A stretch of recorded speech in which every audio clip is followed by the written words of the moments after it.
Puji Tuhan, selamat pagi, shalom. Shalom. Salam oma-oma di lantai 1. Kita bersyukur dan kita berterima kasih kepada Tuhan jika hari ini kita bisa berkumpul lagi di tempat ini. Ini semua karena kebaikan dan kemurahan-Nya bagi kita. Marilah kita datang kepada Dia, bersyukur atas segala kasih karunia-Nya bagi kita semua dalam kita menjalani dan melewati hari-hari yang Dia anugerahkan. Sungguhlah Tuhan layak dipuji dan disembah. Mari kita datang dengan segenap hati dan dengan segenap jiwa untuk memuliakan Dia. Tak terukur kasih-Mu Yesus. Mari kita sama-sama pujikan pujian ini, bersyukur atas kasih-Nya bagi kita.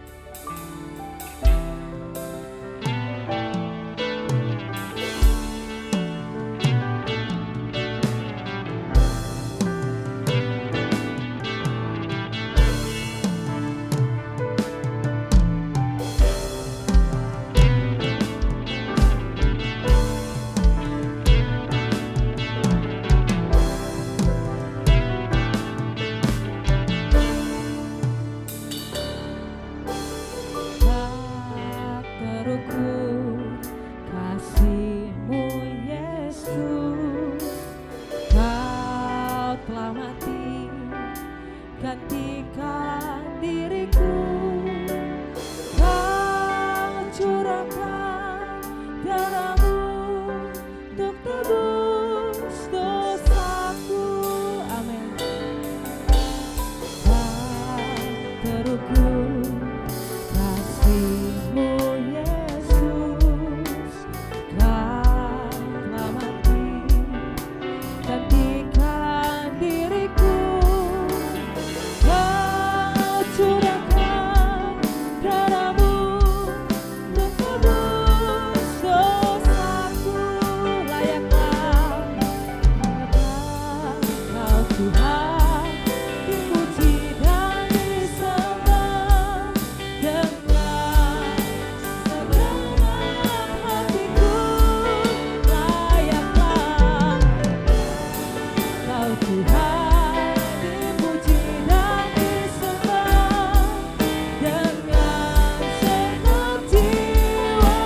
dengan segenap hatiku.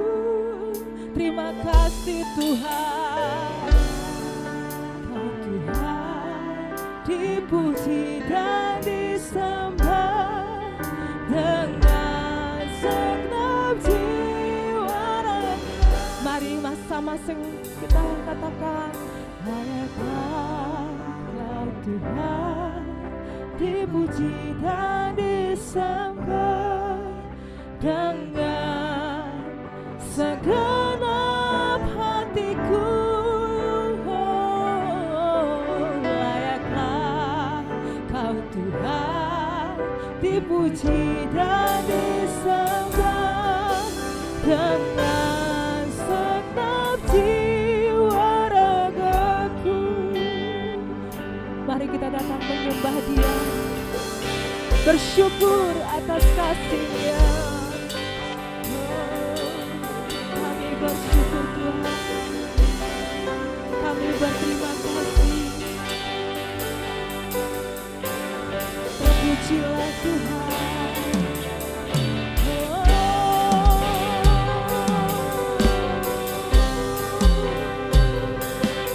Terima kasih Tuhan, kami bersyukur Yesus. Segala hormat bagimu, segala pujian bagimu, segenap hati, segenap jiwa kami sembah, kami puji, kami tinggikan Allah yang menebus hidup kami. Kami bersyukur, terima kasih Tuhan. Terima kasih.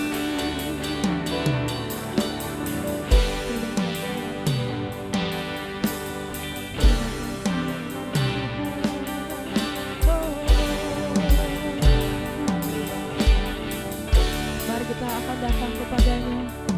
Kita akan sama-sama katakan, ku sembah Kau Yesus. Ku sembah Kau Yesus, ku sembah Kau dengan segenap hati kami Tuhan, dan kekuatan kami. Ku rindu menyembah-Mu Yesus, ku sembah Kau, ku sembah Kau, hanya menyembah-Mu Tuhan. Ku sembah Kau, segenap hatiku dan kekuatanku. Ku rindu menyembah-Mu Yesus, ku sembah Kau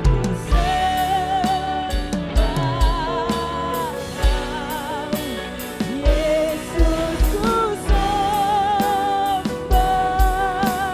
Kau, segenap hatiku dan kekuatanku. Ku rindu menyembah-Mu Yesus, segenap hati, segenap hatiku dan kekuatanku. Ku rindu menyembah-Mu Yesus.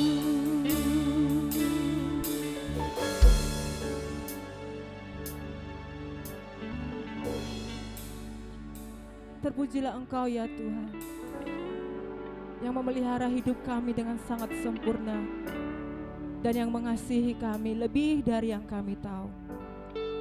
Kami bersyukur ya Tuhan, jika kami ada hari ini, bukan karena kuat kami, tapi karena Roh-Mu yang telah memampukan kami.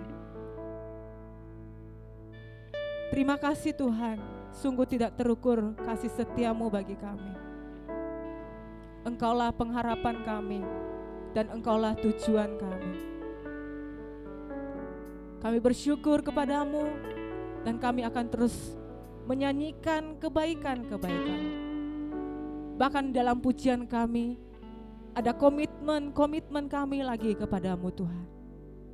Biarlah itu kami hidupi untuk menyenangkan Engkau. Karena kami tahu sebab itulah yang memuliakan nama-Mu jika kami hidup menyenangkan Engkau. Terima kasih ya Tuhan. Berkatilah ibadah kami ini dari awal sampai akhir. Biarlah kami menikmati hadirat Tuhan dan kami boleh berjumpa secara pribadi dengan Engkau. Dan kami diubahkan, dipulihkan melalui ibadah ini ya Tuhan. Segala kemuliaan hanya bagi Tuhan. Kami akan tabiskan ibadah kami di dalam nama Tuhan Yesus Kristus. Amin. Sekali lagi saya menyapa kita semua.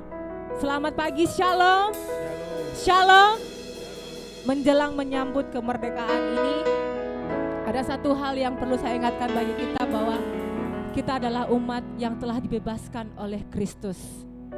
Dan orang yang dibebaskan tentunya bersukacita. Amin. Dan sekarang kita bukanlah hamba dosa, tetapi kita telah menjadi hamba-hamba kebenaran yang mengikut Dia sampai akhir. Mari kita nyanyikan pujian ini, mengikut Yesus. Itulah kesukaan hatiku. Mengikut Yesus itulah kekuatan hidupku.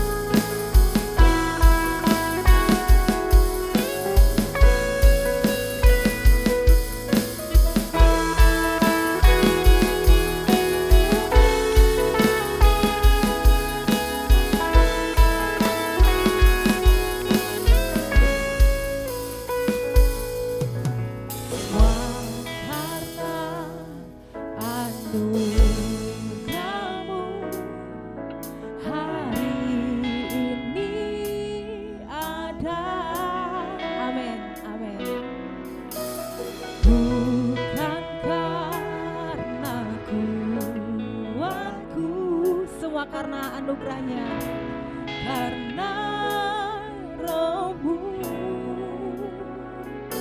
ku bawa hatiku penyembahan-Mu, ku semakin berkurang, Yesus semakin bertambah. Mari sama-sama katakan, mengikut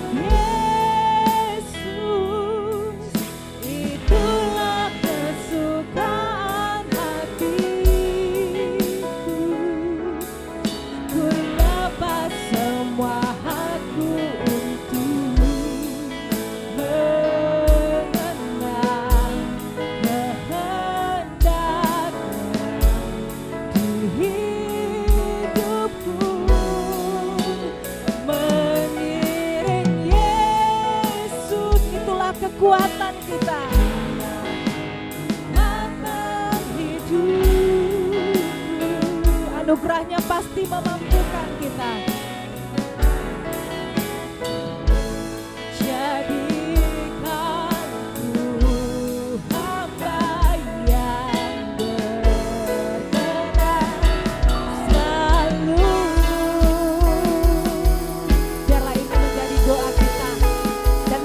Komitmen kita yang baru kepada Tuhan kita. Semua karena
ada hak-hak kita yang harus kita relakan untuk kita lepas.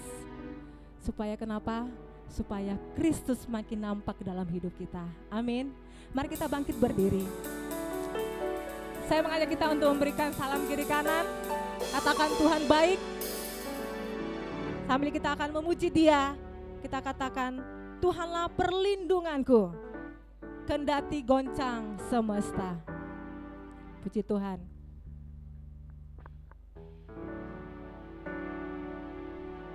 Ya Yesus gunung batu di dunia.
Kalau boleh pelafonnya bisa lepas ya. Ya Yesus gunung batu di dunia, di dunia, di dunia. Ya Yesus gunung batu di dunia, tempat berlindung yang teguh. Dialah tempat berlindung, tempat perlindungan. Amin, amin, amin. Segala kemuliaan hanya bagi Tuhan kita. Dipersilakan untuk kembali sedang dengan Tuhan. Ya, biasanya kalau saya ingat tempat pelayan saya dulu waktu di NTT, kalau lagu-lagu kayak gini bisa kemana-mana. Maksudnya semangatnya mereka itu bisa sampai surga langsung gitu ya. Di sini masih jaim-jaim. Ya, tadi saya mau ngajak seperti itu tapi kayaknya susah. Oke, baik sedang jemaat Tuhan, kita akan persiapkan persembahan kita. untuk persembahan yang pertama, pelayan Tuhan yang kita alokasikan untuk kegiatan Natal kita. Mari kita akan berdoa. Tuhan, kami bersyukur kepadamu. Sungguhlah Engkau bawa tempat perlindungan yang teguh dan kota benteng kami. Kami bersyukur Tuhan jika hari-hari kami aman di dalam Engkau dan kami bisa melewatinya. Sebab kami tahu bukan hanya hari ini yang Tuhan jaga, yang Tuhan pelihara, tapi hidup yang kekal yang Engkau berikan bagi kami adalah jaminan segala-galanya bagi kami Tuhan. Terima kasih. Hari ini kami mau memberi persembahan kami kepadamu. Kiranya persembahan ini berkenan kepada Tuhan dan memuliakan Engkau dan boleh dipergunakan sebaik mungkin untuk pengembangan pelayanan kami di tempat ini.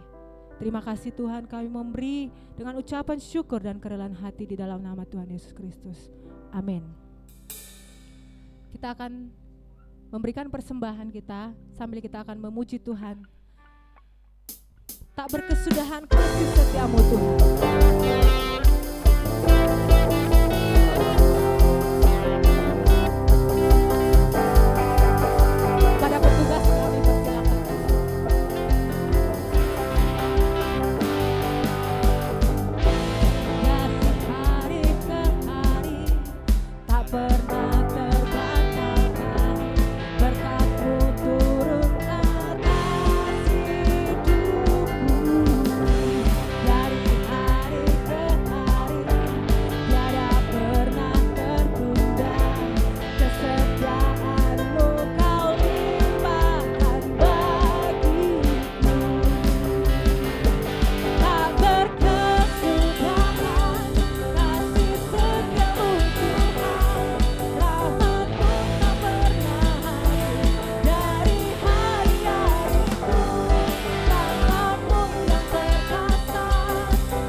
Berdiri, kita akan sama-sama pengakuan iman rasuli. Pengakuan iman rasuli. Aku percaya kepada Allah, Bapa yang Maha Kuasa, Khalik langit dan bumi, dan kepada Yesus Kristus anaknya yang tunggal Tuhan kita, yang dikandung dari Roh Kudus, lahir dari anak darah Maria, yang menderita sengsara di bawah pemerintahan Pontius Pilatus, disalibkan, mati dan dikuburkan, turun ke dalam kerajaan maut. Pada hari yang ketiga, bangkit pula dari antara orang mati, naik ke surga, duduk di sebelah kanan Allah Bapa yang Maha Kuasa. Dan dari sana ia akan datang untuk menghakimi orang yang hidup dan yang mati. Aku percaya kepada Roh Kudus, gereja yang kudus dan am, persekutuan orang kudus, pengampunan dosa, kebangkitan tubuh, dan hidup yang kekal. Amin. Persilakan duduk kembali. Gitar.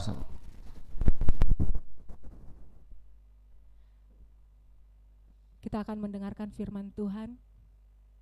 Kita rindu agar hati kita senantiasa diubah oleh Tuhan dan kita menjadi sama serupa dengan Kristus.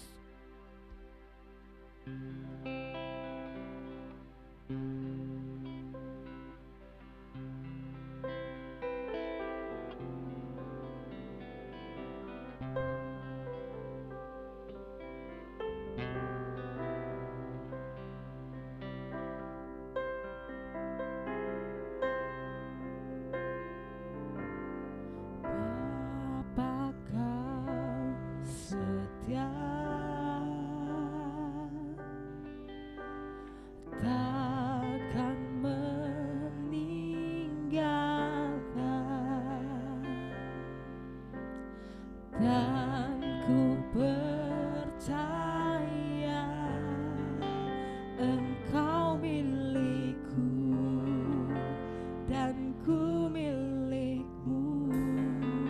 Amin.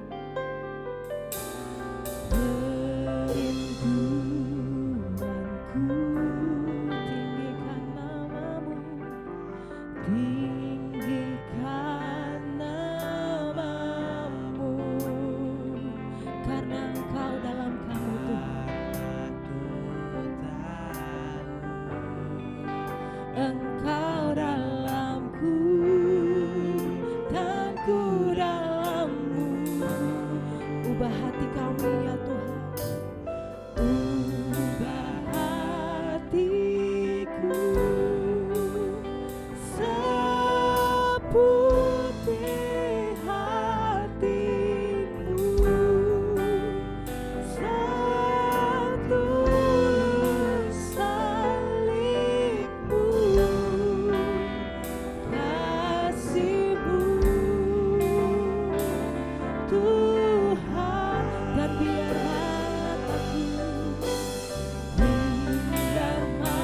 mataku seperti matamu, pancarkan kasih-Mu Tuhan, pancarkan kasih-Mu. Ku mau jadi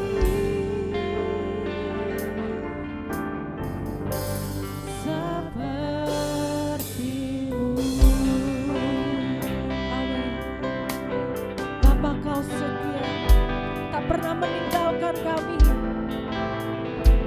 Engkau adalah milik kami ya Tuhan, dan kami adalah milik-Mu. Bapa, Kau setia, takkan meninggalkan. Amin, amin. Dan ku percaya Engkau milikku dan ku milikmu. Kerinduanku tinggikan namamu, tinggikan namamu.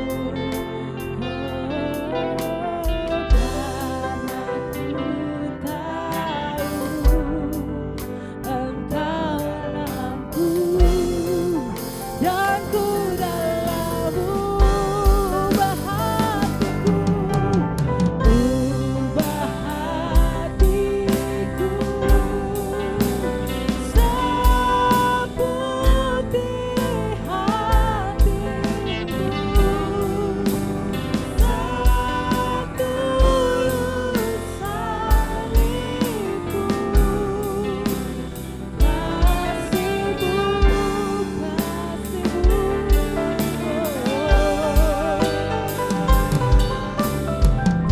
biar mataku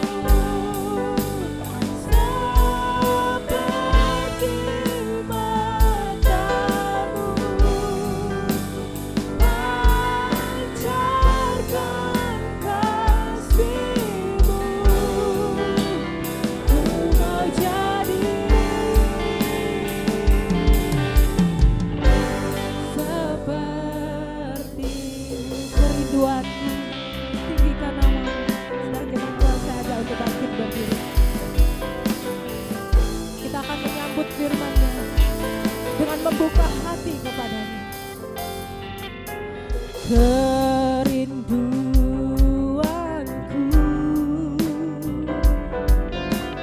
tinggikan namamu,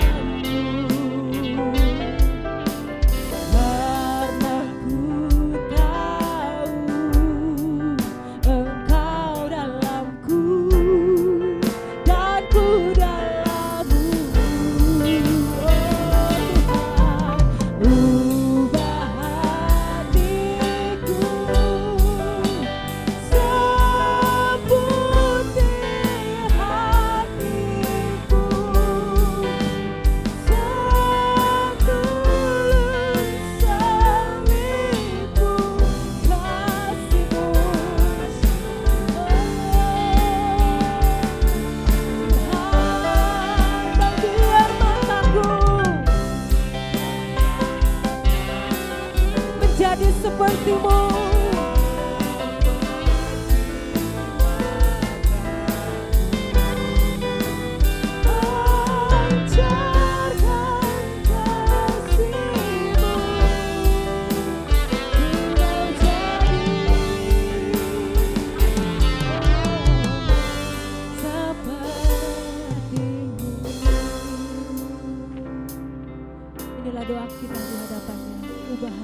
seputih hatimu, setulus salibmu, kasihmu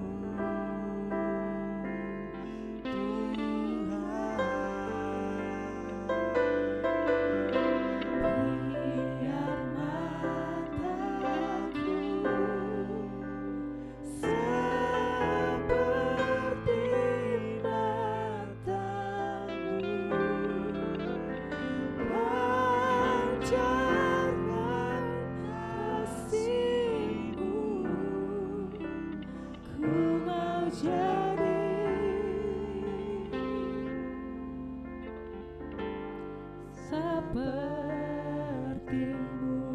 ku mau jadi sepertimu, ku mau jadi,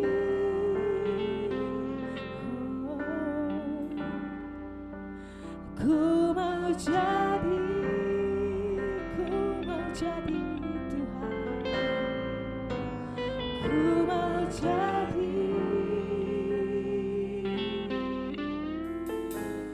sepertimu.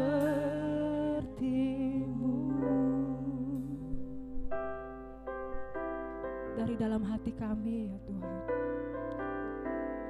kami senantiasa merindukan supaya kami menjadi seperti Engkau, bebas dari segala yang jahat. Karena kami tahu bahwa hidup kami adalah menjadi hamba kebenaran, bukan lagi milik dunia ini. Ubahlah hati kami Tuhan, baharui hidup kami ya Tuhan. Bawalah kami menjadi serupa dan segambar dengan Engkau. Saatnya kami mendengarkan firman-Mu. Tuhan, tolonglah kami, supaya kami boleh memahami, mengerti firman-Mu, bahkan menghidupi firman-Mu. Kiranya Roh Kudus yang menolong kami, melampaui kata-kata hamba-Mu. Dan kiranya juga Engkau menolong hamba-Mu, Bapak Gembala kami yang menyampaikan firman-Mu. Berilah hikmat dan kekuatan ya Tuhan. Terima kasih, kami siap Tuhan untuk mendengarkan firman-Mu dengan penuh kerinduan, dengan penuh kesungguhan, di dalam nama Tuhan Yesus Kristus. Amin. Silakan duduk kembali.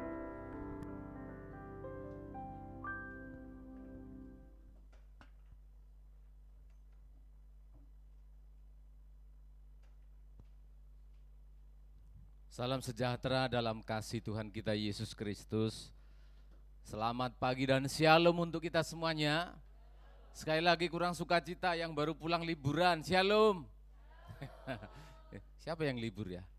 Rasanya nggak ada yang libur ya. Semua kerja terus banting tulang seperti kuda katanya.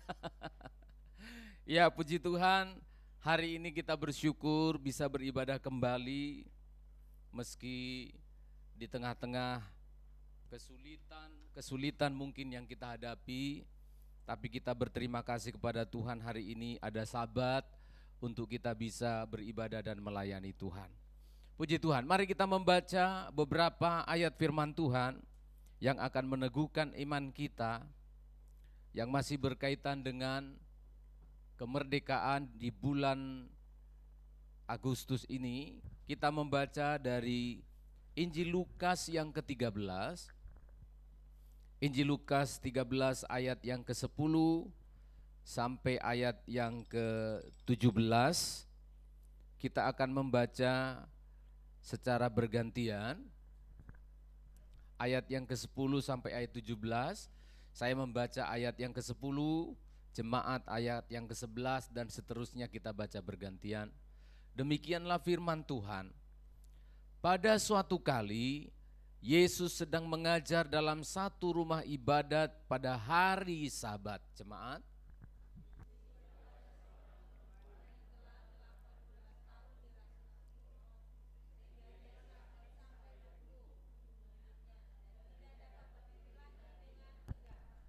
ketika Yesus melihat perempuan itu, Ia memanggil dia dan berkata kepadanya, "Hai ibu, penyakitmu telah sembuh." Lalu ia meletakkan tangannya atas perempuan itu, dan seketika itu juga berdirilah perempuan itu dan memuliakan Allah. Tetapi kepala rumah ibadat gusar karena Yesus menyembuhkan orang pada hari Sabat. Lalu ia berkata kepada orang banyak, ada 6 hari untuk bekerja. Karena itu datanglah pada salah satu hari itu untuk disembuhkan, dan jangan pada hari Sabat. Tetapi Tuhan menjawab dia, katanya, "Hai orang-orang munafik, bukankah setiap orang di antaramu melepaskan lembunya atau keledainya pada hari Sabat dari kandangnya dan membawanya ke tempat minuman?" Bukankah perempuan ini yang sudah 18 tahun diikat oleh iblis harus dilepaskan dari ikatannya itu karena ia adalah keturunan Abraham? Dan waktu ia berkata demikian, semua lawannya merasa malu dan semua orang banyak bersuka cita karena segala perkara mulia yang telah dilakukannya. Kita katakan amin untuk firman Tuhan. Amin. Amin. Di dalam nats yang kita baca ini ada beberapa hal yang terlibat. Ada beberapa orang atau oknum yang terlibat. Yang pertama, iblis. Yang kedua, Sabat. Yang ketiga, orang atau perempuan. Dan yang keempat, Yesus. Ini seputaran yang sedang kita bicarakan ini. Sabat dan kebebasan. Hari Sabat dan kemerdekaan.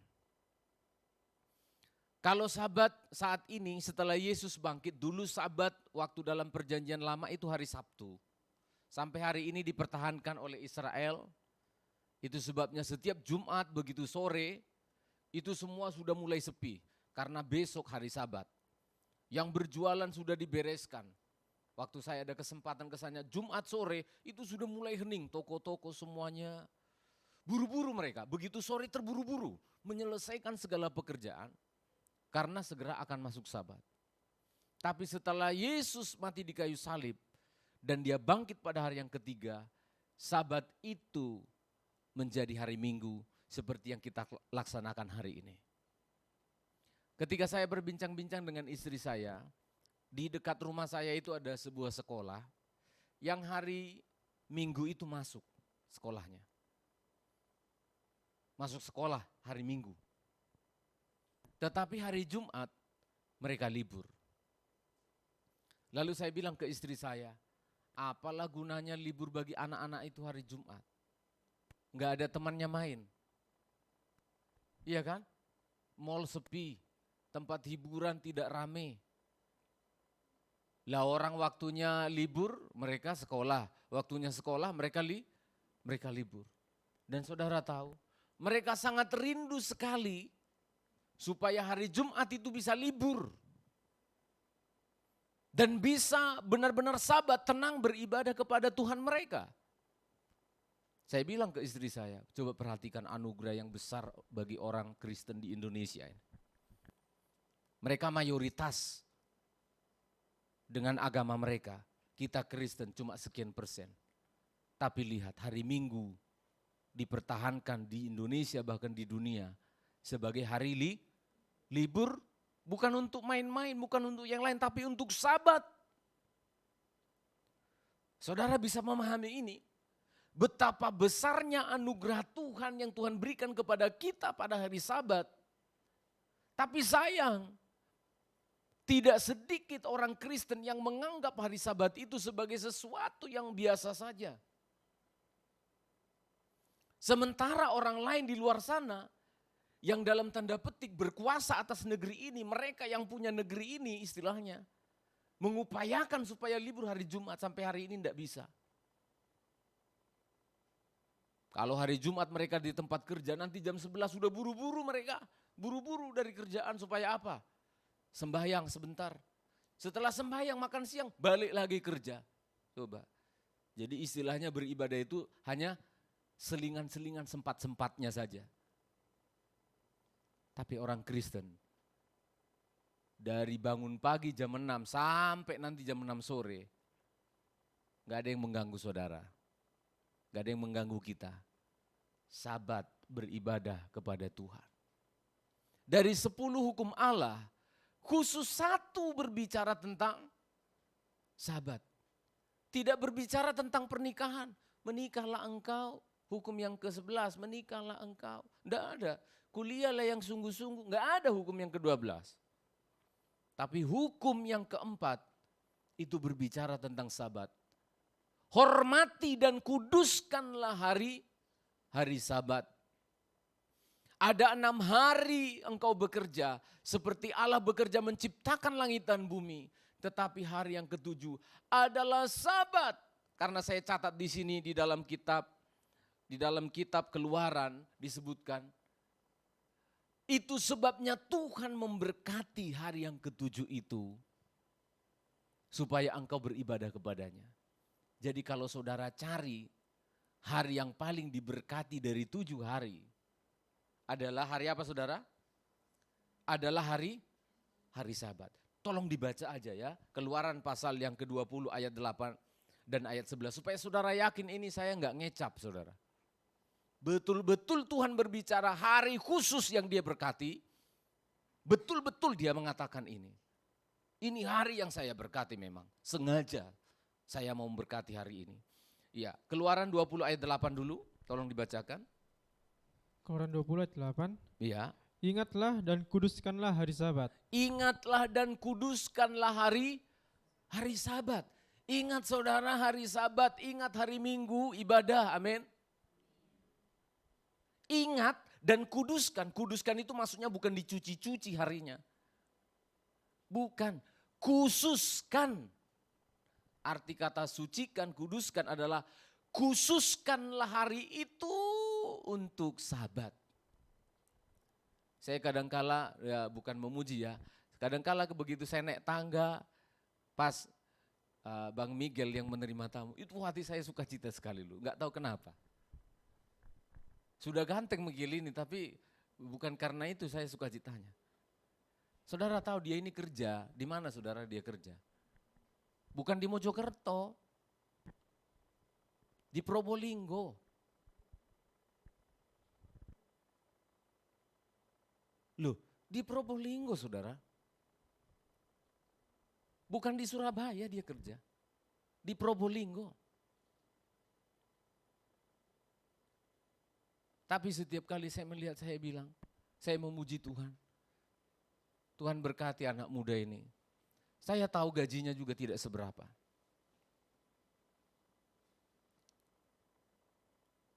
Saya tahu gajinya juga tidak, setiap gajian bisa beli sepeda motor, enggak bisa. Saya tahu. Tapi dia datang saudara. Nanti pulang dari sini ibadah, setiap saya tanya dia, ya nanti langsung siap-siap mau berangkat. Kerja lagi. Hati saya begitu bersyukur saudara. Ingat dan kuduskanlah hari Sabat. Apakah tidak ada gereja yang di dekat di sana di Probolinggo? Banyak teman saya di sana. Tapi dia memilih, saya mau bergereja di sini Pak. Karena dilihat istri saya, sudah kamu melayani lagi ya Miguel, dikasih lagi jadwal pelayanan. Karena kita paham, maklum, orang kerja di luar kota ya sudah, jangan terlalu lelah, jangan terlalu jauh, udah di sana saja tergembala. Tapi dia komitmen ingin bergereja di sini. Ya sudah, istri ibu gembala kasih pelayanan lagi, menerima tamu. Kadangkala hati saya sedih sekali. Rumah kita cuma di sini, rumah kita di Sidoarjo, mungkin di Surabaya. Begitu sulitnya kita untuk datang beribadah. Padahal Tuhan berikan hari libur, Tuhan berikan hari Sabat. Ingat dan kuduskanlah hari Sabat. Mengapa harus diingat dan kuduskan? Muncul kata sebab. Karena ayat 11, semua jemaat kita baca bersama-sama ya. Maaf saya agak emosional berkhotbah ini karena sedih saudara, sedih kita tidak memahami arti Sabat. Ayat yang ke-11 jemaat baca bersama-sama, 1, 2, ya. Sebab Tuhan menjadikan langit dan bumi, laut dan segala isinya, Dan ia berhenti pada hari ketujuh. Lihat, itulah sebabnya Tuhan memberkati hari Sabat dan menguduskannya. Jadi selain kita yang diminta Tuhan ingat dan kuduskan hari Sabat, ternyata Tuhan di sorga juga mengingat dan menguduskannya bagi kita. Amin. Sehingga kalau ini seperti cinta, tidak bertepuk sebelah tangan. Kita ingat-ingat, kita khususkan hari untuk itu, ngedate. Pacar kita nggak mau ingat. Nggak khususkan waktu itu, ya sesempat-sempatnya saja. Tuhan di surga mengingat hal itu, karena engkau sudah bekerja 6 hari, aku juga bekerja 6 hari, dan hari yang ketujuh aku berhenti. Itulah sebabnya. Wah, itulah sebabnya. Itulah yang membuat aku memberkati hari Sabat. Saudara mau diberkati Tuhan enggak? Datang pada hari yang diberkati. Amin.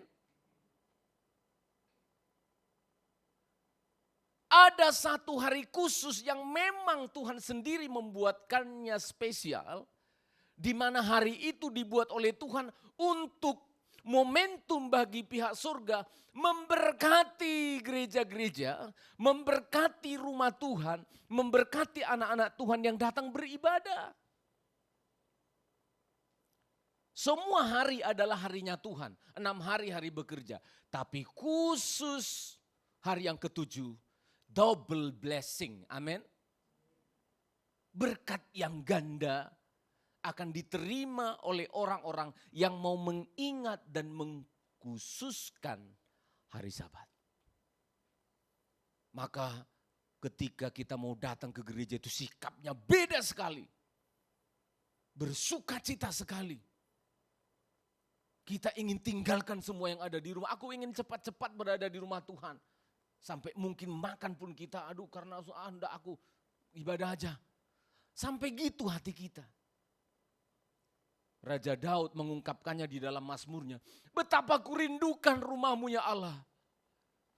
Aku haus, lapar dan dahaga. Setiap kali mengingat Sabat, mengingat Paskah. Aku ingin berlomba untuk datang ke rumah Tuhan. Kejar-kejaran orang datang ke Yerusalem waktu itu.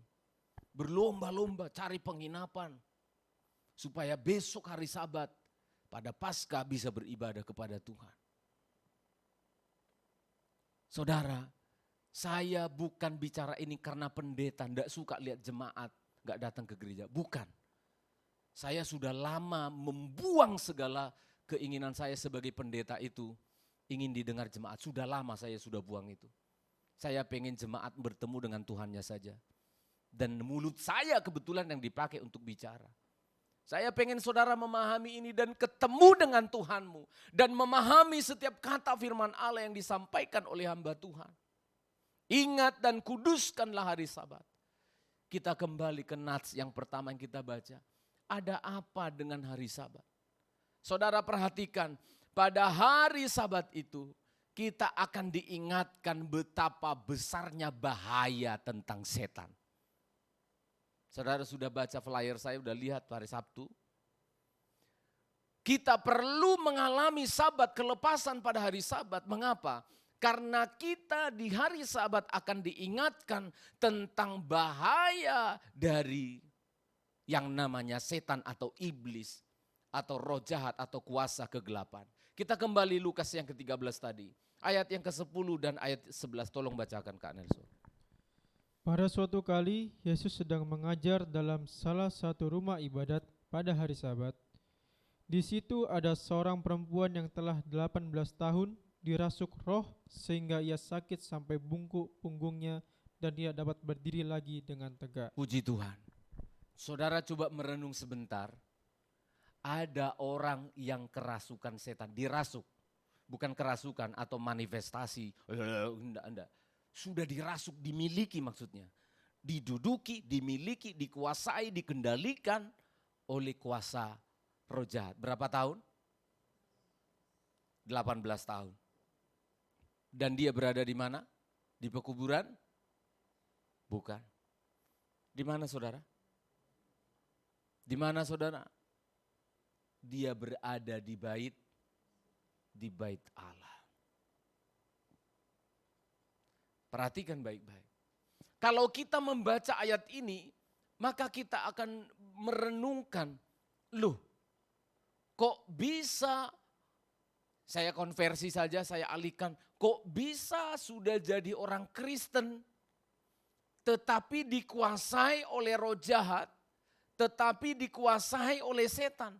Padahal kalau kita membaca 1 Yohanes 5 ayat 18, kita tahu bahwa setiap orang yang lahir dari Allah tidak berbuat dosa, tetapi Allah melindunginya dari si jahat dan tidak ada yang dapat menjamahnya.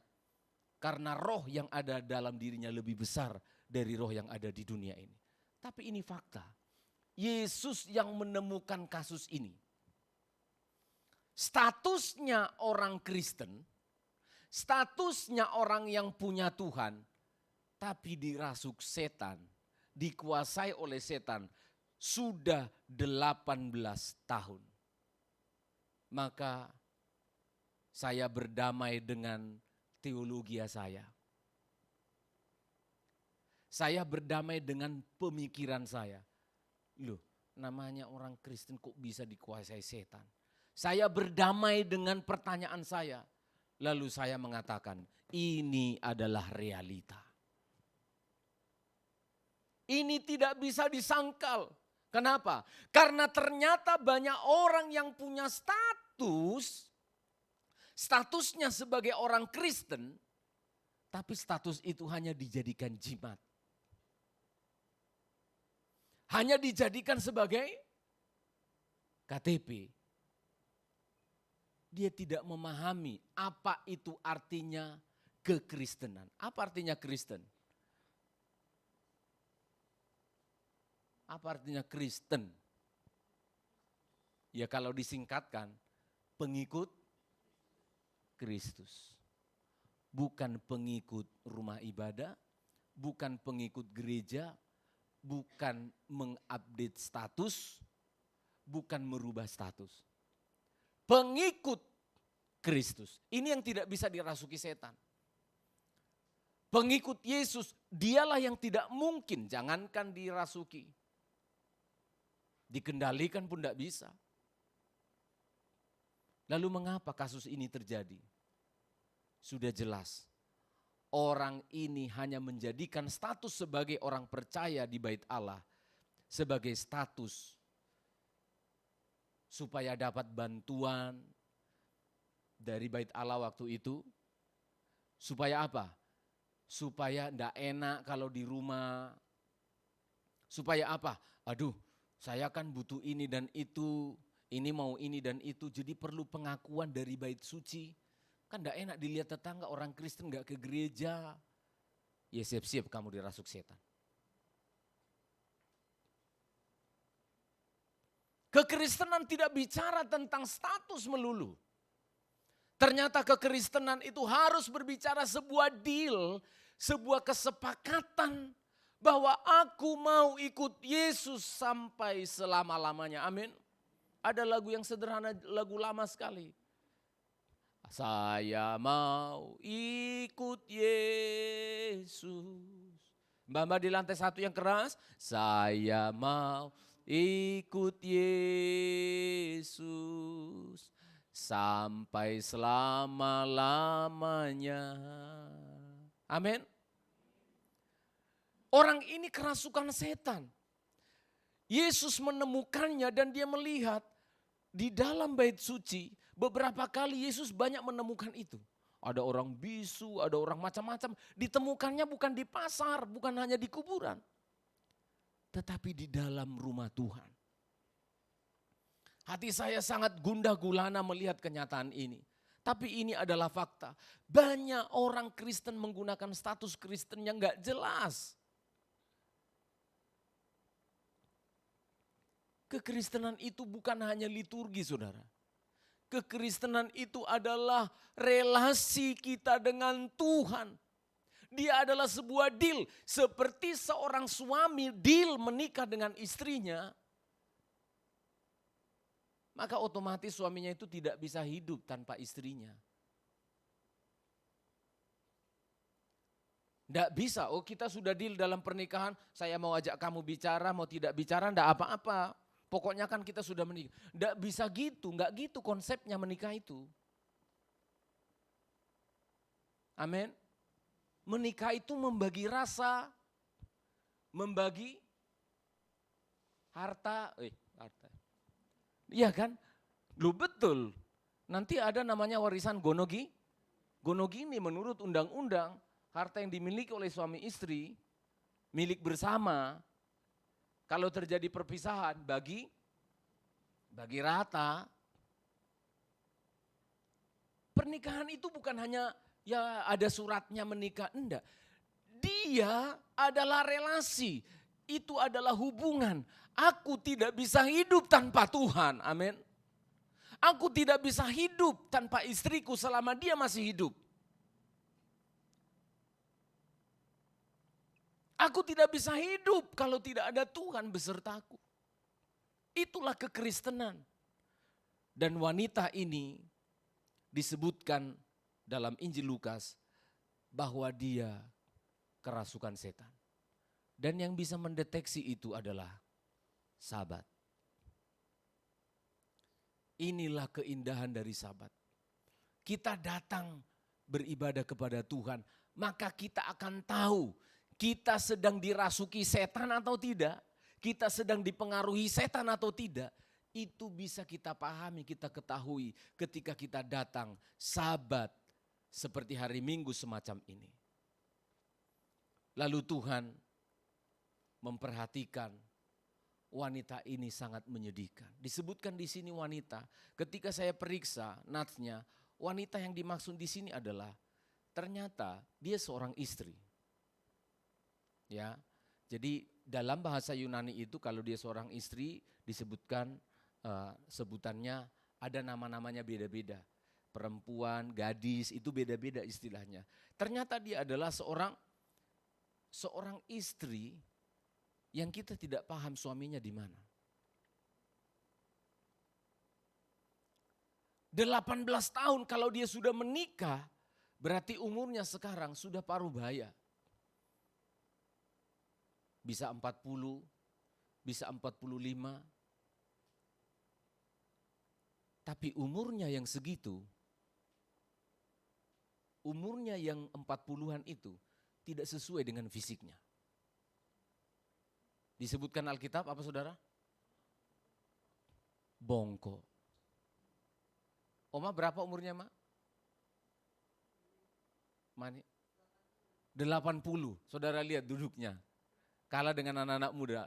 Anak muda duduk di gereja dengar firman sudah bongkok. Dia lihat Oma itu, enggak memuji, lihat benar kenyataan. Tegak, lihat. 80 tahun belum bongkok ya. Kita masih muda, belasan tahun, bongkoan. Lihat, wanita ini disebut sebagai seorang istri. Kalau lansia beda lagi kalimatnya, perempuan lansia itu beda lagi bahasanya. Tapi sudah bungkuk. Begitu berat beban hidupnya. Begitu sulit, tidak leluasa, dia tidak bisa bekerja secara leluasa. Dan saya katakan tadi, kalau dia seorang istri, banyak problem di rumah. Termasuk persoalan seks. Hancur hidupnya. Rusak kehidupannya. Karena apa? Dia sudah lama diperbudak oleh setan. Dan yang ingin saya sampaikan pada hari ini adalah, setan itu real. Amin saudara. Setan itu nyata. Saya takut sekali sambil berkhotbah ini, kita tidak rasa aware atau tidak terlalu peduli dengan yang namanya setan. Kenapa? Ya karena kita sudah kadang lebih setan dari setan. Jadi kita udah hampir gak sadar ada setan. Karena kita sudah lebih setan. Saya khawatir di dunia yang semakin canggih ini membuat kita menjadi agnostik, menjadi tidak paham, menjadi abai, tidak percaya. Mana ada setan-setan itu? Ada saudara. Iblis itu nyata. Dan dia sanggup mengganggu fisik kita, memperhamba diri kita. Kebetulan saya dengan istri terus belajar mengenai demonologi, mengenai satanologi, dan mengenai khususnya di daerah Jawa dan Sumatera, mengenai klinik dan perdukunan-perdukunan yang terjadi. Itu bukan 100-200 kesaksian, ribuan kesaksian. Dan sudah ratusan yang kami ikuti. Mulai dari suku Jawa, suku Batak, suku apa, macam-macam, Jawa Tengah, Jawa Timur, semua kita sudah dengar. Dan mengerikan sekali saudara. Setan itu nyata. Ketika saudara mengatakan setan tidak ada, itu buktinya bahwa setan ada. Karena dia pengen kamu mengatakan bahwa dia tidak ada. Sulit ya kalimat itu ya. Saya ulangi ya. Ketika saudara mengatakan, alah Bapak Pendeta ini khotbah apa? Setan itu sebenarnya tidak ada. Iya, setan sedang ada. Dalam dirimu itu setan sedang ada. Karena yang paling diinginkan oleh setan adalah supaya manusia mengakui bahwa dia tidak ada. Supaya dia bebas merusak hidupmu menggunakan teknologi. Supaya dia bebas, dia yang menghancurkanmu tapi tangan orang lain yang dia pakai. Itu cara setan bekerja. Itu yang terjadi di Taman Eden. Kalian tahu enggak metodenya si iblis itu? Siapa yang ngomong sama perempuan Hawa? Ulo. Ulo beneran itu saudara. Karena di ayat atasnya disebutkan, ular adalah binatang yang paling cerdik yang diciptakan oleh itu. Langsung dipakai iblis. Iblisnya di belakang. Iblisnya di belakang. Supaya dia ingin manusia itu tidak sadar kalau ada iblis. Ini ngomong sama ulo ayo kok. Nanti mereka sudah jatuh dalam dosa, mereka masih bilang, ular itu. Betul kan? Ular itu yang nyuruh aku makan. Bukan iblis itu. Awake, bangun saudara. Yang paling diinginkan setan, bukan pernikahanmu rusak, bukan pekerjaanmu hancur, bukan kesehatanmu rusak. Betul, tujuannya itu. Tapi yang pertama dia ingin, kamu mengakui dan mengatakan bahwa aku tidak ada. Tidak ada itu, teknologi udah canggih, lampu sudah ada, mana ada lagi setan-setan Pak. Itu kamu sedang kesetanan. Kalau ada orang mengatakan setan itu is not real, tidak ada, kamu sedang kesetanan. Ateis namanya. Dan itu yang diinginkan oleh setan. Anak-anak muda saat ini engkau belajar luar biasa, teknologi canggih pakai AI, pakai teknologi ini dan itu bisa membuat engkau tidak sadar bahwa setan itu tidak ada. Namanya setan itu suka selalu mengelabui. Dia selalu suka menyamar. Bahkan nanti dia bisa menyamar sebagai malaikat terang, sebagai malaikat-malaikat, bahkan menyamar seperti Yesus. Saya pengen kita sadar. Ya.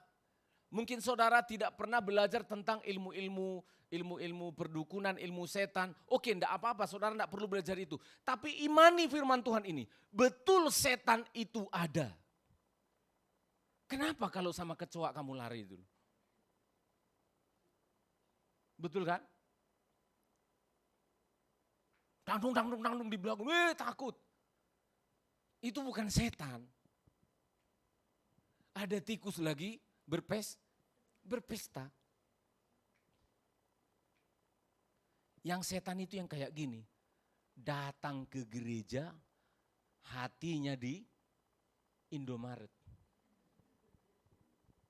Saudara lihat orang ini ada di bait Allah. Orang ini ada di bait Allah. Fisiknya ada di dalam bait suci. Tetapi hatinya dikendalikan oleh roh jahat. Yang membuat tubuhnya sampai bongkok. Dan saudara perhatikan, itu hanyalah sebuah awal. Dan iblis ujung-ujungnya, tadi malam kaum muda saya sudah jelaskan. Iblis buahnya, dampak yang paling dia inginkan adalah kamu dipermalukan. Dan yang kedua, kematian apa anak-anak muda? Kematian kekal. Iblis akan mempermalukan. Lalu yang paling diinginkan yang terakhir adalah kematian kekal. Anak-anak muda, tolong saksikan firman yang tadi malam yang tidak sempat datang. Buah apa yang kamu peroleh saat ini? Satu, kamu akan dipermalukan. Ini yang dilakukan oleh setan. Hidup dalam dosa hanya akan berbuahkan apa? Mempermalukan kita. Setan itu tidak benar-benar menjadi teman kita. Saya ulangi, tadi malam saya sebutkan kaum muda. Iblis itu tidak benar-benar menolong kita. Dari ratusan kesaksian yang saya katakan, orang ambil pesugihan ke gunung A, pesugihan ke gua A, ke gua B, gua C. Saudara perhatikan, seolah-olah iblis itu menolong dia dengan harta. Tapi ujung-ujungnya, apa saudara? Dipermalukan habis-habisan dan kematian kekal menunggu kita. Ini hanyalah awal. Tubuhnya bongkok, perhatikan. Tidak ada orang yang menjadi hamba iblis bekerja sama dengan setan, wajahnya cerah. Tidak ada. Kamu akan ditipu oleh iblis, kamu akan melihat di cermin wajahmu bagus sekali. Ya kan semuanya gitu, lihat kesaksian-kesaksian. Dia lihat cewek itu iblisnya datang seperti cewek. Wah, cantik sekali. Dalam kesaksian itu sering saya lihat pakai baju kemben, ya kan, mahkota, cantik sekali. Itu ratusan saya dengar kesaksian itu, laki-laki yang terjebak, ya pesugihan macam-macam itu. Dengan dewi ini cantik sekali. Tidak ada cewek secantik itu kutemukan di dunia katanya. Padahal setelah 1 tahun dia bersekutu dengan setan, dihabisi hidupnya. Harta ada. Tapi setelah dia sudah mulai ingin lepas. Karena lihat apa? Orang lihat jarang mandi. Orang yang malas mandi itu ada indikasi. Ada indikasi loh ya, ada indikasi memang iblis suka jorok-jorok. Loh iya benar. Jorok, kempro. Iya, lalu nanti ditutupi semua bau-baunya itu dengan bau melati. Saudara tahu, silakan lihat kesaksian banyak sekali dan saya tahu itu. Begitu iblisnya marah, yang tadinya cantik dewi apa? Jadi apa? Cindel bolong. Apalagi? Wewe gombel. Apalagi? Ya. Ternyata mohon maaf, selama ini dia bersetubuh dengan ular. Dan masih banyak lagi. Itu kesaksian-kesaksian walaupun saya tidak cross check secara langsung ya. Tapi saya ingin memberitahukan bahwa setan itu ada. Di Alkitab juga disebutkan seperti itu. Dia menipu. Dia membutakan mata kita. Ada bahasa Indonesia yang kita sebut dengan aku gelap mata.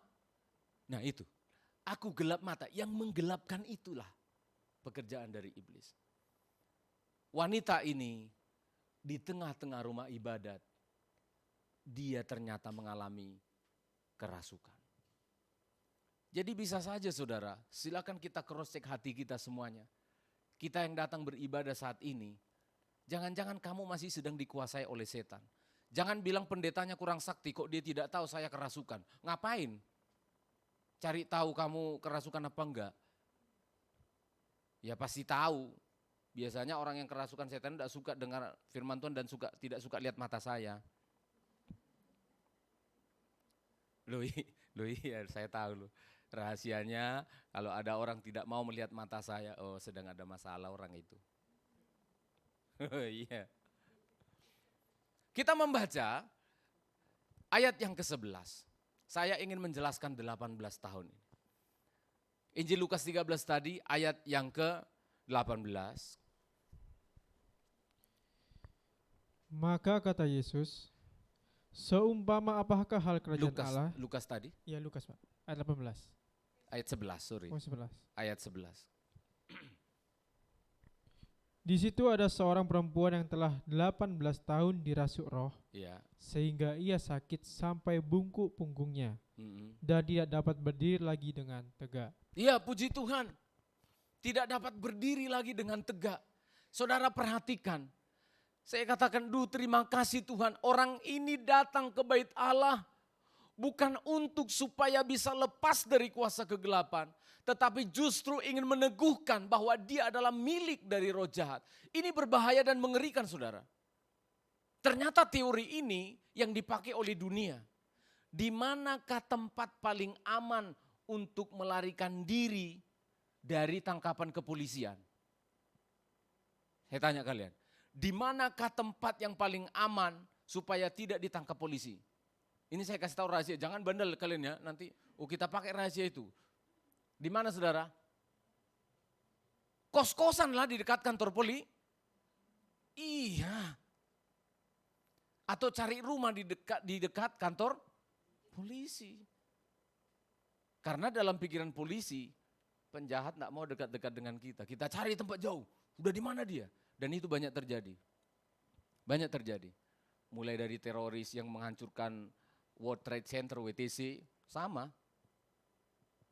Osama bin Laden dicari kemana-mana, ternyata di mana? Di sekitar kawasan pasukan elit Pakistan. Dan masih banyak lagi. Gembong-gembong teroris juga melakukan hal yang sama.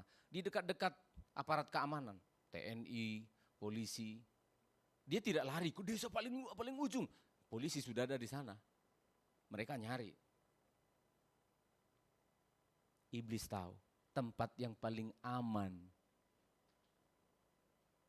supaya tidak ketahuan kerasukan adalah tempat yang rohani. Saya harus sedih sekali. Dan ini fakta. Saudara bisa lihat di koran. Orang paling bejat yang ada di dunia adalah pendeta. Oknum. Paling pintar menyembunyikan kenajisan, paling pintar menyembunyikan korupsi, paling pintar menyembunyikan dosa-dosa ya di rumah Tuhan. Jangan saudara. Sabat harus kita pergunakan sebagai kelepasan. Itu sebabnya saya sebagai hamba Tuhan oleh doa saudara saya rindu firman Allah yang disampaikan ini tidak ada yang dikurang-kurangi, tidak ada yang ditambahi. Sampaikan isi hati Tuhan dengan tepat. Kenapa? Setiap hari Sabat itu Tuhan rindu ada kelepasan dari hidup kita. Amin. 6 hari bekerja itu bukan tidak banyak sampahnya saudara. Mengapa Tuhan selalu bikin 1 hari Sabat? Karena 6 hari orang bekerja, itu banyak sampah yang merusak pikiran kita. Masuk sampah ke otak, masuk sampah lewat mata, masuk sampah lewat telinga, masuk sampah-sampah dosa-dosa. Kalau itu diakumulasikan, maka akan mengakibatkan kebungkukan, ketidakberdayaan. Datang pada hari Sabat, ketika engkau dengar firman harus ada yang dikoreksi. Amin. Saya kasih tahu rahasia hidup bertumbuh di dalam Tuhan. Setiap kali dengan firman Tuhan kamu harus dapat 2. Yang pertama, aku dikoreksi, ditegur, diperbaiki oleh Tuhan. Amin. Karena firman Tuhan berguna untuk memperbaiki, menegur, memperbaiki kesalahan. Dan yang kedua yang harus kamu dapat setiap dengar firman Tuhan, aku diteguhkan oleh Tuhan. Amin. Harus ada yang ditegur, diperbaiki. Kalau kamu pulang dari gereja, wah puji Tuhan, gimana firman Tuhan? Wah puji Tuhan, pendetanya lucu, ngakak dari awal sampai akhir. Mati kau, mati. Ya. Udah kerasukan kau sebentar lagi. Mati. Carilah gereja kayak gitu. Gak sampai 18 tahun mati rohanimu. Firman Tuhan itu bertujuan untuk apa? Memperbaiki kelakuan, menegur, menyatakan kesalahan. Jangan marah sama pendeta ketika pendeta berkhotbah, lalu ada kesalahan kita yang dihantam oleh Tuhan. Jangan marah. Kalau marah kamu gak diperbaiki, langsung terima. Itulah aku Tuhan, kamu sembuh. Amin. Bungkukmu sembuh. Amin. Kamu dilepaskan dari ikatan itu. Karena pendeta tidak pernah berbicara disengaja. Makanya saya kalau bisa tidak boleh tahu masalah kalian itu detail per detail. Masalah umum aja. Saya takut dipengaruhi pikiran saya. Dan kalian akan menganggap, wah itu kan yang minggu lalu ku sampaikan ke Bapak Gembala itu. Kok disampaikan di khotbah? Itu aku paling takut. Saya takut dipengaruhi oleh keadaan kalian. Saya pengen dipengaruhi oleh firman saja, amin. Sehingga kalau ada yang diperbaiki dan ditegur, kalian harus cepat berkata, Tuhan terima kasih aku begitu dicintai. Aku begitu dikasihi. Itulah aku Tuhan, amin. Kalau kita datang suami istri datang ke gereja, jangan begitu dengar firman yang keras, itu kau. Ketiaknya didorong gini, kan, perbaiki hidupmu. Jangan, mungkin pada waktu itu iya, tapi bilang, itulah aku. Kalau memang kamu sudah selesai tentang dosa itu, terima kasih Tuhan, aku sudah disucikan Tuhan sejak lama. Teguhkan hatiku, amin. Kalau dengar firman Tuhan, kita pulang tidak membawa apa-apa, harusnya kamu sedih dan berduka cita. Iya, sedihlah dan berduka cita. Setiap kali mendengarkan firman Allah harus ada yang diperbaiki. Ada yang ditegur. Ada yang diteguhkan. Itu saudara. Jadi jangan pernah marah sama pendeta. Ketika engkau dengar khotbah dimanapun, jangan marah dengan pendeta. Banyak sekali orang marah, apalagi yang punya uang. Marah tok kerjanya. Pendeta kampret, besok saya nggak ke situ lagi. Kasar sekali ngomongnya. Itu belum seberapa. Kalau Yesus bilang apa? Setan. Oh, masa pendeta pernah bilang kamu setan? Enggak pernah. Kerasukan setan ya. Iya, bodoh kamu. Oh, Yesus lebih keras. Kadangkala karena kita pendeta di Indonesia ini aja, kita lembut-lembutin, tapi nanti kita dimarahi Tuhan sih itu. Karena nggak bicara jujur apa adanya tentang firman Tuhan. Saya ringkaskan saudara. Wanita ini datang pada hari Sabat bukan karena pengen sembuh. Saya ulangi. 18 tahun kok. Tapi untungnya dia masih datang pada hari Sabat itu. Masih ada untungnya. Makanya saya katakan, seberat apapun pergumulanmu, sebesar apapun ikatan dosa yang kamu punya, satu tempat yang kamu tidak boleh abaikan, datang ke gereja. Pintu gereja ini terbuka untuk saudara yang berdosa. Amin. Pintu gereja ini terbuka bagi mereka yang terikat. Karena apa? One day at the time, pada waktunya, engkau akan dibebaskan. Wanita ini datang bukan untuk mencari kebebasan. Tapi apa Pak Pendeta? Tapi Yesus yang memiliki belas kasih. Yesus yang memiliki belas kasihan. Saya tidak diberikan oleh Tuhan karunia penglihatan. Saya tahu itu. Jadi saya tidak tahu siapa yang di sini kerasukan. Benar. Saya tidak punya karunia penglihatan. Ada teman pendeta punya. Begitu lihat, wah kamu pakai susu ya. Langsung gitu dia. Kamu pakai susu. Loh, kamu gendong tuyul ya? Ternyata kamu bisa beli emas itu pakai tuyul ya? Loh, iya ada pendeta bisa, saya enggak bisa. Saya punya karunia hikmat, karunia menggembalakan karena saya dosen, karunia mengajar. Memberitakan firman Tuhan secara mendalam. Ada pendeta bisa melihat. Tetapi saudara tahu, jangan pernah abaikan ini. Tetap datang ke gereja. Hari ini mungkin kamu belum terjamah atau dijamah oleh Tuhan. Hari ini kamu merasa gersang malah tersinggung. Datang lagi minggu depan. Amin. Bila perlu bilang sama Tuhan, singgung lagi aku Tuhan. Cobalah aku. Oh mantap tuh. Singgunglah aku. Bukan gitu ya? Oh itu ujilah aku Tuhan ya. Datang lagi. Lihat waktu yang tepat. Saya tidak perlu menjelaskan angka 18 tahun ini, tetapi Yesus mengatakan begini, orang ini pun adalah keturunan Abraham. dia harus dilepaskan. Artinya apa? Kuasa Tuhan lebih besar dari kuasa setan yang mengikat engkau. Engkau bisa dilepaskan ketika Tuhan sudah punya keinginan. Tidak ada yang tidak bisa dilepaskan. Jadi iblis pun ada di dalam kendali Tuhan. Bukan berarti kalau orang diikat, orang ini tidak bertobat, ngapain Tuhan mau melepaskan dia? Dia milik, enggak bisa. Betul dia orang tidak bertobat, tapi aku mau sekarang dia dilepaskan. Lepas. Ada orang tidak punya keinginan untuk lepas, tapi datang dalam ibadah, dia dibebaskan oleh Tuhan. Itu terserah Tuhan. Karena kuasa Tuhan lebih besar dari kuasa apapun. Sekali lagi saya ingatkan, tetap datang beribadah, amin. Tetap datang pada hari Sabat. Lihat ada waktu yang paling tepat, Tuhan akan membebaskan kita. Ayat yang terakhir kita baca bersama-sama.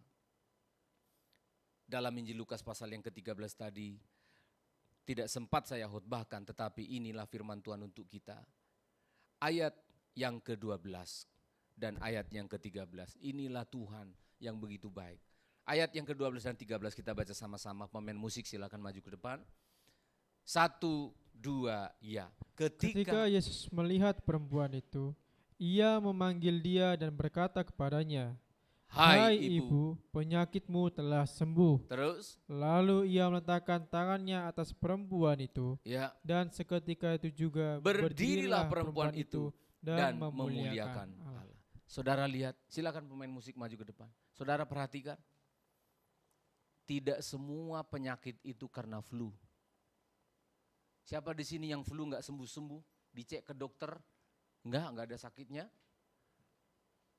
Siapa di sini yang tidurnya susah, dicek ke dokter, nggak ada masalah? Siapa yang di sini selalu khawatir, dicek ke dokter, oh karena belum gajian? Oh, saudara perhatikan baik-baik, tidak semua penyakit itu karena virus, karena bakteri. Ternyata ada penyakit karena iblis. Ada yang batuk-batuk gak sembuh-sembuh? Oh iya, betul cek loh. Ada yang khawatir terus, gak sembuh-sembuh. Ada sakit pinggang terus gak sembuh-sembuh, dicek, di foto gak ada apa-apa. Jangan-jangan ada roh jahat yang menguasai engkau. Di sini disebutkan Yesus tidak mengusir setan itu, dia menjamah lalu sembuh. Kebungkukan bukan karena osteoporosis saja, amin. Bisa karena setan. Rabun mata bisa saja bukan karena kornea yang rusak, bisa saja karena setan. Hari ini kita mau datang kepada Tuhan, kita mau bersyukur kalau saudara tidak dirasuk oleh setan. Berterima kasih kalau kita tidak sedang dikuasai oleh setan. Kita bersyukur kita bisa memahami firman Allah. Bapak terima kasih untuk anugerah-Mu. Kita nyanyikan lagu yang terakhir tadi. Hari ini kami datang berterima kasih karena pada hari Sabat ini kami diberikan kesempatan untuk datang beribadah. Tuhan terima kasih. Seperti hamba-Mu menasihati juga anak-anak dan keluarga. Upayakan hari Sabat itu beribadah. Karena Sabat itu ada berkat, hari yang sangat diberkati. Jika ada hal-hal yang sangat sulit untuk ditinggalkan, karena pekerjaan atau karena sakit, Tuhan tidak sedang memberi izin. Minta ampunlah kepada Tuhan. Tuhan, saya tidak bisa hadir pada hari Sabat karena ada yang harus saya kerjakan. Karena kesehatan saya, itu bukan izin. Diperbolehkan tapi bukan izin dari Tuhan. Kamu harus minta ampun. Ikutlah ibadah delay, ibadah sore, atau ibadah secara online. Hari Sabat itu begitu luar biasa. Kami datang di hadapan-Mu Tuhan.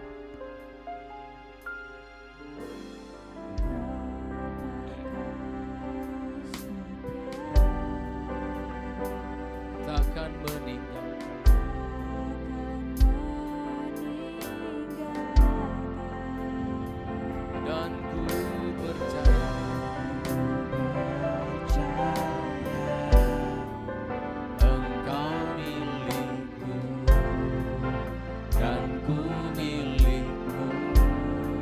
kerinduanku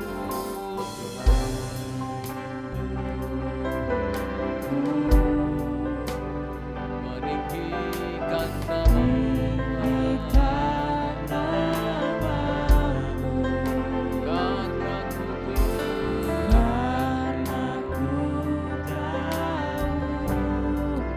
Engkau dalamku dan ku dalammu. Ubah hatiku seperti hatimu. Pulihkan kami Tuhan, tulus kasih-Mu. Biar mata kami bisa melihat, biar mataku seperti matamu. Panjatkan aku mau seperti-Mu Yesus, ku mau jadi seperti-Mu. Saudara-saudara sekalian, mungkin saudara terikat sesuatu, tidak kelihatan secara fisik, menjadi bungkuk, menjadi pincang, menjadi buta, menjadi tuli. Tapi mungkin ada ikatan-ikatan yang batin saudara itu pengen dilepaskan. Tuhan, aku sulit terlepas dari kebiasaan A. Tuhan, aku mau dilepaskan terlepas dari kebiasaan B. Contohnya apa Pak Gembala? Tidur larut malam itu juga adalah ikatan. Nonton video yang gak bener, itu juga ikatan. Suka marah-marah sama orang tua, kasar, itu juga ikatan. Malas belajar, itu juga ikatan. Gak bisa lihat cowok ganteng, cewek cantik. Anak-anak muda tidak bisa mengendalikan diri, hawa nafsunya terikat dengan masturbasi, diikat terus, diperbudak terus. Ada banyak ikatan-ikatan yang bisa merusak hidup kita. Ada orang tidak bisa lepas dari mencuri, kadang tidak butuh tapi mencuri. Orang-orang tua tidak bisa lepas kalau nggak gosip satu hari. Ada banyak ikatan-ikatan yang saya tidak bisa sebutkan satu persatu. Ada orang tidak bisa, harus main game terus, harus ada internet terus, begitu internet mati, sambat gak karu-karuan. Kayak gak bisa hidup tanpa internet. Itu ikatan. Setan ingin supaya kamu tidak sadar bahwa itu ikatan. Kalau langsung bungkuk kelihatan, buta kelihatan, kerasukan kelihatan itu. Kita harus hati-hati. Dia pengen kita tidak tahu bahwa ikatan-ikatan itu dimulai dari hal-hal yang kecil. Dan kita harus bebas dari itu semua. Amin. Mari kita lihat kebaikan Tuhan. Katakan hari ini, Tuhan hari Sabat ini, aku ingin seperti-Mu. Perbaikilah hidupku Tuhan. Bapa kasih takkan meninggalkan. Oh, kami percaya. Haleluya. Dan ku milik-Mu, kerinduanku, bebaskanlah aku meninggikan nama-Mu Tuhan.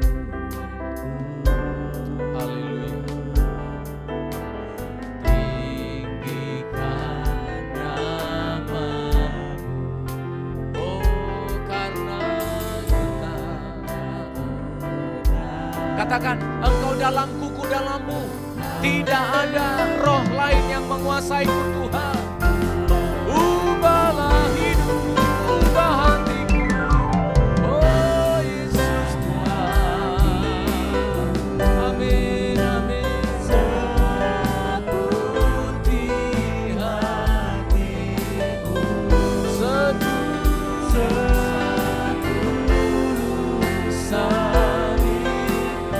Katakan Tuhan, aku mau Engkau ubahkan hidupku Tuhan.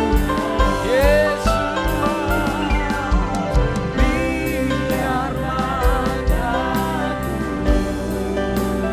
seperti matamu. Oh Tuhan, tolong kami. Mari saudara-saudara yang mau didoakan berdiri bersama-sama. Mari berdiri bersama-sama. Saya mau berdoa untuk kita sekalian. Oh, ubahlah hatiku Tuhan. Kuasailah kami Roh Kudus. Bebaskanlah kami ya Tuhan.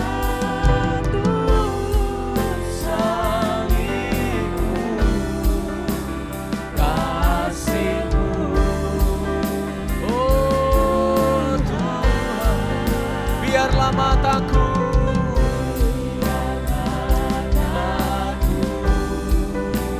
Seperti matamu, pancarkan kasih-Mu.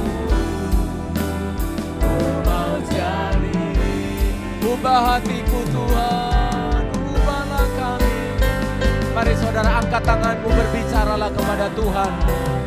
Tuhan, aku datang. Berikanlah kuasa sabat itu dalam hidupku Tuhan. Jamalah hatiku, ubahkanlah aku. Bebaskan aku dalam nama Yesus. Terima kasih. Bebaskan umatmu jika ada ikatan-ikatan. Dilepaskan dalam nama Yesus. biar mataku seperti matamu, pancarkan kasih-Mu. Ku mau jadi. Haleluya. Ku mau jadi. Ku mau jadi, Katakan jemaat semuanya. Katakan, ini doamu. ku mau jadi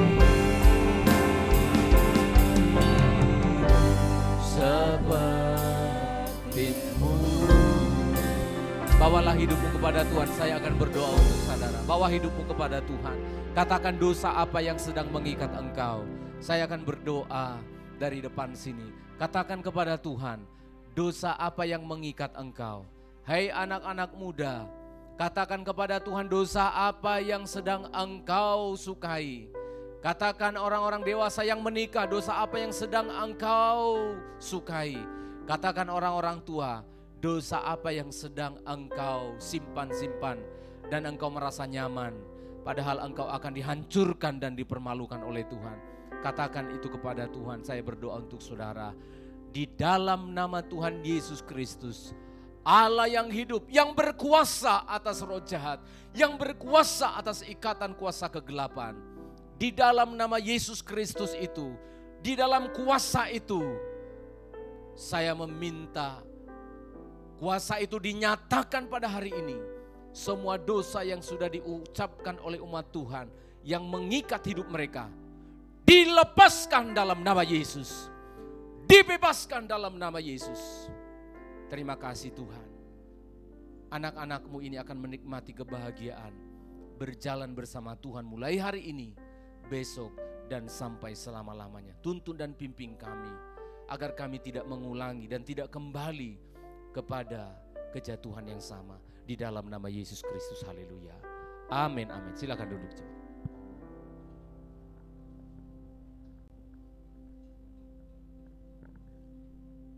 Puji Tuhan kita sudah mendengarkan kebenaran firman Tuhan dan kita percaya bahwa kita akan aman di dalam tuntunan dan kuasa Tuhan. Kita akan memberikan persembahan kita yang kedua untuk kas gereja kita sambil kita akan memuji Tuhan dengan pujian mengikuti Yesus nomor 2.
Dari Ibu Gembala, dipersilakan.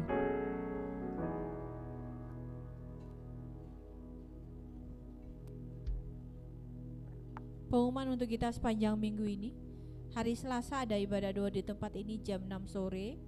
Kemudian hari Sabtu ada ibadah youth, nanti akan diumumkan di grup youth sendiri. Kemudian hari Minggu kita ada ibadah bersama di sini perayaan 17 Agustus yang akan kita lakukan tidak seperti biasa ya, karena setelah ibadah kita ada kebersamaan, ada lomba, ada makan bersama.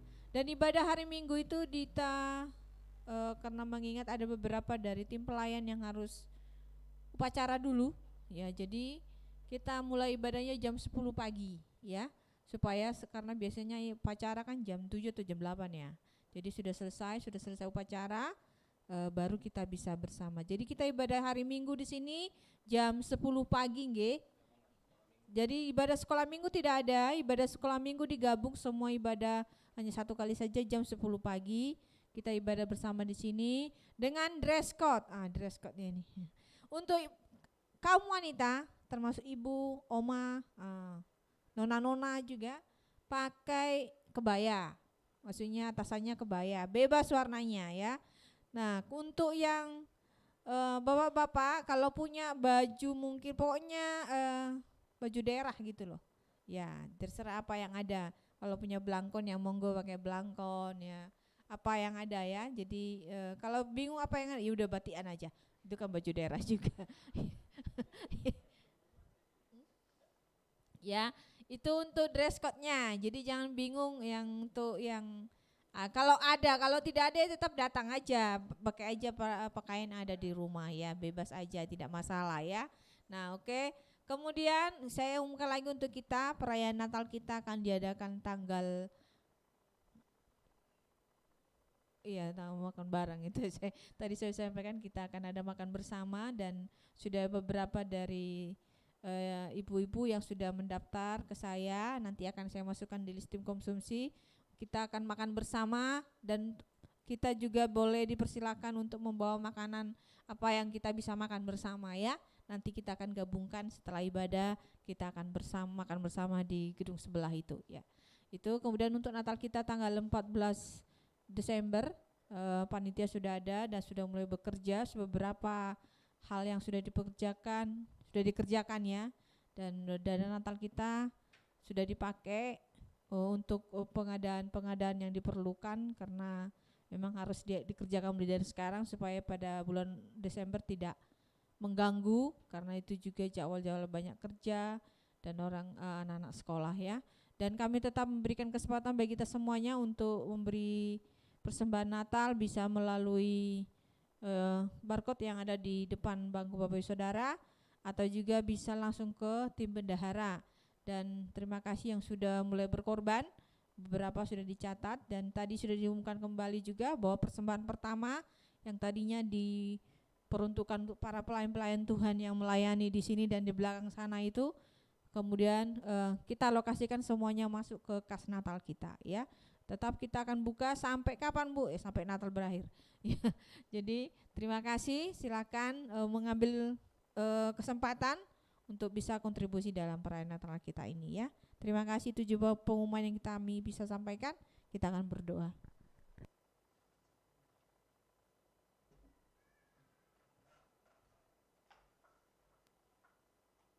Mari jemaat dengan sukacita kita bersyafaat. Terima kasih juga anak-anak dari Politeknik sudah bisa kembali ya. Sudah mulai aktif ya. Adik-adik enggak ada yang ikut? Belum diizinkan ya. Ya, tapi kalau bisa mereka diajak juga ya. Ya, seberapa yang bisa ikut nanti diatur transportasinya ya. Mari kita bersyukur kepadamu Allah yang hidup, kami berterima kasih dan bersyukur. Tak habis-habisnya kasih setiamu yang kami nikmati pada hari Sabat ini.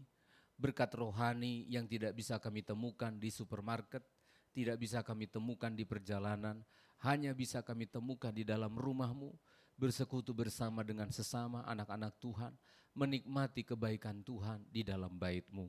Maka segala puji syukur hanya bagi Tuhan. Terima kasih kami banyak dibantu oleh tim Praise and Worship yang sudah membantu kami memuji-muji Tuhan.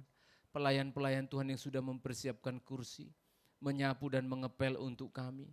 Dan banyak hal yang dipersiapkan untuk pelayan-pelayan Tuhan sejak persiapan penyambutan, baik visual, audio, dan semua yang kami gunakan. Kami nyaman bisa beribadah pada hari ini.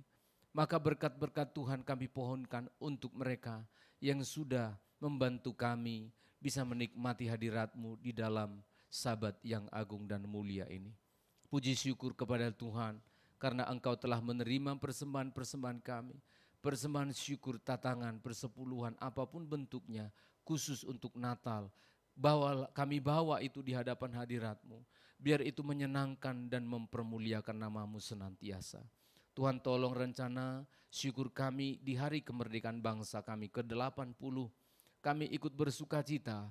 Bagaimanapun kami telah diberkati Tuhan lewat kemerdekaan ini. Berkatilah ibadah khusus hari Minggu mendatang ini ya Tuhan. Kami bersyukur dilibatkan untuk Natal kami. Maka kami berdoa, berkatilah ibadah Natal kami pada bulan Desember nanti. Persiapan kami sengaja kami lakukan jauh-jauh hari. Agar ada Natal, ibadah Natal yang maksimal, mempermuliakan nama Tuhan. Terima kasih Engkau telah mendengar doa kami. Hamba berdoa untuk seluruh sidang jemaat-Mu. Setelah hari ke-7 ini, besok dan sampai hari Sabtu, umat-Mu akan kembali lagi Tuhan ke dalam kehidupan yang nyata. Akan ada banyak pertemuan-pertemuan dengan dosa di luar sana. Maka berikan kami kemampuan untuk melawan segala dosa. Berikan kemampuan bagi jemaat-Mu untuk menang menghadapi segala sesuatu Di 6 hari mereka mencari nafkah, 6 hari mereka menimba ilmu, 6 hari mereka menghadapi pergumulan-pergumulan hidup yang tidak mudah. Roh-Mu yang kudus membela dan menolong umat-Mu dalam setiap langkah. Di dalam setiap perjalanan hidup mereka, ada keringat air mata yang tidak bisa diungkapkan Tuhan. Maka Engkau campur tangan, karena Engkaulah Tuhan bagi mereka. Engkaulah Bapa mereka Tuhan. Maka tolonglah mereka di setiap langkah-langkah hidup mereka ya Tuhan. Engkau mengasihi mereka, mereka milik-Mu, mereka domba-domba kepunyaan-Mu. Setiap detik, setiap langkah mereka, Engkau memelihara dan campur tangan ya Tuhan. Jangan lepaskan mereka Bapa. Tuntun dan bimbing mereka kepada segala kemenangan demi kemenangan. Sehingga kami bertemu lagi pada hari Sabat mendatang. Kami akan melihat betapa besarnya kebaikan Tuhan dalam hidup mereka. Berkatilah nikah rumah tangga mereka Tuhan. Buatlah mereka bahagia oleh karena Tuhan. Bukan karena harta, bukan karena yang lain. Buatlah mereka bersuka cita karena kebaikan-Mu ya Tuhan. Berkati anak-anak dan cucu-cucu mereka. Segala studi pekerjaan anak-anak-Mu kami taruh di dalam tangan kuasa-Mu. Segala puji syukur hanya bagi Tuhan yang telah mendengar doa dan menjawab doa kami. Terima kasih atas anugerah-Mu bagi bangsa dan negara ini. Berkati pemerintahan kami Tuhan. Berkati warga, berkati Sedati, berkati Kabupaten Sidoarjo. Bapak Penatua kami yang sedang di luar kota, lindungi sertai hingga kembali ke Sidoarjo dengan selamat. Terpujilah Tuhan atas anugerah-Nya. Mari jemaat kita bersyukur, kita berdiri bersama-sama. Berterima kasih kepada Tuhan karena Tuhan telah mengajarkan kita berdoa demikian. Bapa kami yang di surga, dikuduskanlah nama-Mu, datanglah kerajaan-Mu, jadilah kehendak-Mu di bumi seperti di surga. Berikanlah kami pada hari ini makanan kami yang secukupnya, dan ampunilah kami akan kesalahan kami, seperti kami juga mengampuni orang yang bersalah kepada kami. Dan janganlah membawa kami ke dalam pencobaan, tetapi lepaskanlah kami daripada yang jahat. Karena Engkaulah yang punya kerajaan dan kuasa dan kemuliaan sampai selama-lamanya. Anugerah sejahtera yang datangnya dari Bapa yang kekal, di dalam kasih sayang Tuhan kita Yesus Kristus yang mengasihi engkau, dan persekutuan Roh-Nya yang kudus, Allah Tritunggal yang Maha Kudus, Dialah yang memberkati engkau sekalian, menyertai engkau di setiap langkahmu, melindungi engkau mulai hari ini lagi, besok sampai Sabat berikutnya, sampai selama-lamanya. Pulanglah bersama dengan Tuhan di dalam nama Tuhan Yesus Kristus. Bapa, terima kasih. Bapa,